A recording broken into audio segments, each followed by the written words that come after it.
Hello बच्चों, आ गए हमें सर मैथ का वोकल लेके। बेटा हम न्यू बैच की स्टार्टिंग आज से कर रहे हैं। बेटा आज से ही बेटा हमारा न्यू बैच स्टार्ट हो रहा है मैथ के लिए। और मैथ का न्यू बैच में बेटा एकदम हम बेसिक से लेकर आपको डीपली डिस्कशन कर रहे होंगे एकदम बढ़िया से। इस वर्ष से बेटा हम कुछ भी नहीं छोड़ेंगे, जितना भी पूछा गया, जितना भी डीपली हम पढ़ा सकते हैं हम आपको पढ़ाएंगे। जितना बेसिकली हम पढ़ा सकते हैं आपको कोशिश करेंगे बेसिक से लेकर एकदम डीपली एकदम अच्छे से डिस्कशन करें। से बेटा हम मैथ में पढ़ेंगे तो मैथ में बहुत 14-15 चैप्टर दे रखे हैं, 15 लगभग चैप्टर हैं। 15 चैप्टर्स में बेटा हमारा सबसे पहला जो टॉपिक जो सबसे अधिक रहे, जिससे न्यूमेरिकल, जिससे सबसे अधिक अंक का क्वेश्चन बनता है, अंक के क्वेश्चन बनते हैं, वो कौन सा है? बीजगणित है बेटे। कौन सा टॉपिक है मैथ का जो सबसे अधिक अंक का आता है? वो कौन सा है? बीजगणित है, बीजगणित। ठीक है, ये बीजगणित हमारी मैथ में सबसे ज्यादा अंक का पूछा जाता है। बेटा यहाँ पे जो स्कोर रहता है वो 18 से 18 अंक का रहता है। मतलब 15 जो चैप्टर है हमारे मैथ के, उन 15 चैप्टर्स में सबसे अधिक स्कोर रखने वाला जो चैप्टर पॉइंट है हमारा, अध्याय है, अध्याय में जो बिंदु है कौन सा? बीजगणित है। यही सबसे अधिक नंबर्स का था, 18 नंबर का था। अब इस बीजगणित के अंदर हम कौन कौन से पॉइंट्स के बारे में डिस्कशन करेंगे, इस बीजगणित के अंदर कौन कौन से पॉइंट आते हैं उनके बारे में डिस्कशन करेंगे। सही है बेटा, हम फिर उन पे पॉइंट करेंगे कौन से पॉइंट से सबसे अधिक क्वेश्चंस बनते हैं, कितना नंबर्स का बनता, इस पर भी एकदम डिस्कशन करेंगे। सही है, चलते बेटा इसके अंदर बेटा हम पढ़ेंगे सबसे पहले वास्तविक संख्याएं पढ़ेंगे हम इसमें। वास्तविक संख्याएं,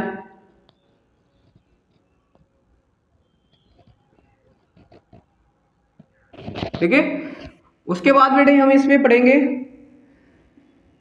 वास्तविक संख्याओं में भी, जैसे बेटे परमेय अपरमेय संख्याओं के बारे में डिस्कशन होगा। साथ ही साथ परमेय अपरमेय, जैसे कि क्वेश्चन बनता कि सिद्ध कीजिए कि √2 एक वास्तविक संख्या है, ये परमेय संख्या है या अपरमेय संख्या है ना। अपरमेय संख्या के बारे में पूछा, सिद्ध कीजिए कि √2 एक अपरमेय संख्या है। इससे संबंधित क्वेश्चन यहाँ से आ रहे होते हैं। ठीक, उसके बाद बेटा यहाँ पे हम बात करेंगे एचसीएफ एलसीएफ, इसी में आता है। उसके बाद हम पढ़ेंगे बेटा बहुपद। बहुपद, बहुपद के बाद पढ़ेंगे द्विघातीय समीकरण, द्विघात समीकरण।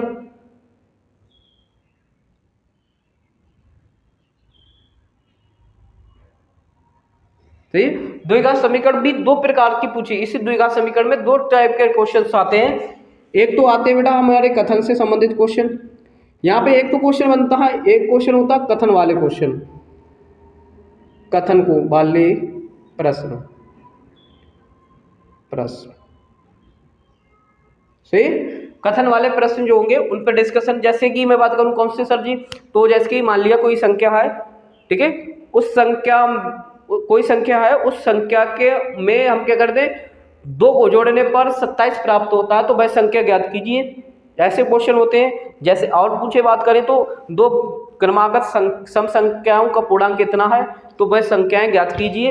इस टाइप के क्वेश्चन होते हैं। नाव से संबंधित क्वेश्चन, रेलगाड़ी से संबंधित क्वेश्चन भी इसी से संबंधित होते हैं, द्विघात समीकरण से क्षेत्रफल वाले जो क्वेश्चन होते हैं वो भी इसी से संबंधित है। जैसे आयताकार क्षेत्रफल की लंबाई चौड़ाई से इतनी गुनी है या इतनी अधिक है, तो उसका, और क्षेत्रफल उसका इतना है, तो लंबाई और चौड़ाई ज्ञात कीजिए। ये भी क्वेश्चन बेटा ये कथन वाले प्रश्न ही होते हैं द्विघात समीकरण के। दूसरे टाइप के क्या होते हैं बेटा, दूसरे टाइप के क्वेश्चन पूछे जाते हैं, इसमें पूछे जाते हैं आपसे विलोपन विधि से संबंधित। विलोपन विधि, 2 द्विघात समीकरण दे रखी होंगी, कहेंगे विलोपन विधि से ज्ञात कीजिए इसे। उसके बाद विलोपन के बाद में बात करूं बाह्य गुणनखंड विधि, बाह्य गुणनखंड विधि से विलोपन विधि, बाह्य गुणनखंड विधि, विस्थापन विधि, विस्थापन विधि। जैसे हम आपको लेके समझाते हैं क्वेश्चंस को। मैंने लिया 2x² प्लस का 3x प्लस का 6 बराबर का 0, और अगला ले लिया 3x² प्लस का x प्लस का 5 बराबर 0। द्विघात समीकरण को हल कीजिए। कहेगा रैखिक युग्म को द्विघात रैखिक समीकरण युग्म को विलोपन विधि से, बीजगुणनखंड विधि से या विस्थापन विधि से सॉल्यूशन कीजिए। एक तो इस टाइप का क्वेश्चन आता है से, और इस टाइप में भी सबसे ज्यादा जो ट्रेंडिंग क्वेश्चन है बेटे वो कौन सा पूछा जाता है वो समझो बेटे। कौन से वाले क्वेश्चन वो पूछे जाते हैं? तो x/3 प्लस y/2 बराबर 6 और मान लिया x/2 और y/3 बराबर का 5। मतलब जो बट्टे वाले क्वेश्चन हो द्विघात समीकरण के, जो बट्टे वाले जो क्वेश्चन है ना द्विघात समीकरण के, द्विघात समीकरण रैखिक युग्म के जो बट्टे वाले क्वेश्चन है बेटा वो सबसे ज्यादा ट्रेंडिंग में और वही ज्यादा पूछे जा रहे हैं। तो ये मोस्ट इंपोर्टेंट क्वेश्चन होते हैं और ये आते हैं बेटा 6 नंबर के और 100% इससे क्वेश्चन बनता ही बनता है। और कितने अंक का बनता है बेटा? तो बात करें 6 अंक का बनता है। और अगला टॉपिक यहाँ से भी कितने नंबर का बनता है बेटे? तो 6 अंक का ही यहाँ से क्वेश्चन बनता है। सही है।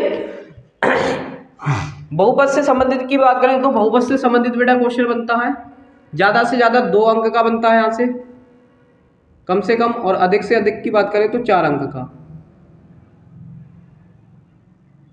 सही, जिसमें आपसे पूछा जाता है बहुपद में संपाती, समांतर रेखाएं हैं, संपाती है, इनके बारे में डिस्कशन किया जाता है। विभक्तर क्या है, मतलब विभक्तर के बारे में पूछा जाता है कि विभक्तर क्या है। सही है, इसके बारे में डिस्कशन यहाँ बहुपद से होता है। उसके बाद मैं बात करूँ बेटा, उसके बाद यहाँ आता है समांतर श्रेणी। समांतर श्रेणी, समांतर श्रेणी से संबंधित क्वेश्चन पूछा जाता है और यहाँ से भी जो रहता है वो 4 अंक और अधिक से अधिक 6 अंक का क्वेश्चन बनता है यहाँ से। और एक क्वेश्चन भी बनता है बेटा जो बनता है 1-2 अंक का बनता है और 1-1 अंक का भी बनता है यहाँ से क्वेश्चन से। तो ये इसके बारे में है। यहाँ से भी बात करें बेटा तो यहाँ से भी क्वेश्चन हमारे पास ज़्यादा से ज़्यादा 1 अंक, कम से कम का 2 अंक का भी बनता है क्वेश्चन, 4 अंक का भी बनता है और बेटा कभी कभी 6 अंक का भी बनता है। 6 अंक के तो ना बहुत कम ही बनता है, ये स्कोर ज़्यादा रहता है। सही, यहाँ से संबंधित ये क्वेश्चन बनते हैं। तो बेटा हम सबसे पहले आपको पढ़ाएंगे बेटा वास्तविक संख्या क्या होती है उनके बारे में, फिर बहुपद के बारे में, द्विघात समीकरण के बारे में, समांतर श्रेणी क्या होती है इसके बारे में डिस्कशन कर रहे होंगे। सही, आज के लिए ये बेटा हमारा बेसिक इंट्रोडक्शन ही था। ये क्या है? हमारा इंट्रोडक्शन है आपको आज मैथ के बारे में, इंट्रोडक्शन। और कल से बेटा हमारा बैच स्टार्ट हो जाएगा। तो अधिक से अधिक मात्रा में बेटा हमारे बैच से जुड़े आप। हम आपसे वादा करते हैं हम आपके साथ तब तक देंगे जब तक आपका 2025 का मैथ का एग्जाम नहीं हो जाता और एक बेहतर कॉन्सेप्ट के साथ हम आपको पढ़ा रहे होंगे। एक बार भरोसा बस कीजिए, आप भरोसा आप कीजिए, मेहनत हमारी रहेगी आपके साथ। हम आपका साथ तब भी तक देंगे जब तक आपका एग्जाम नहीं हो जा रहा है। सही, तो थैंक यू फॉर वॉचिंग।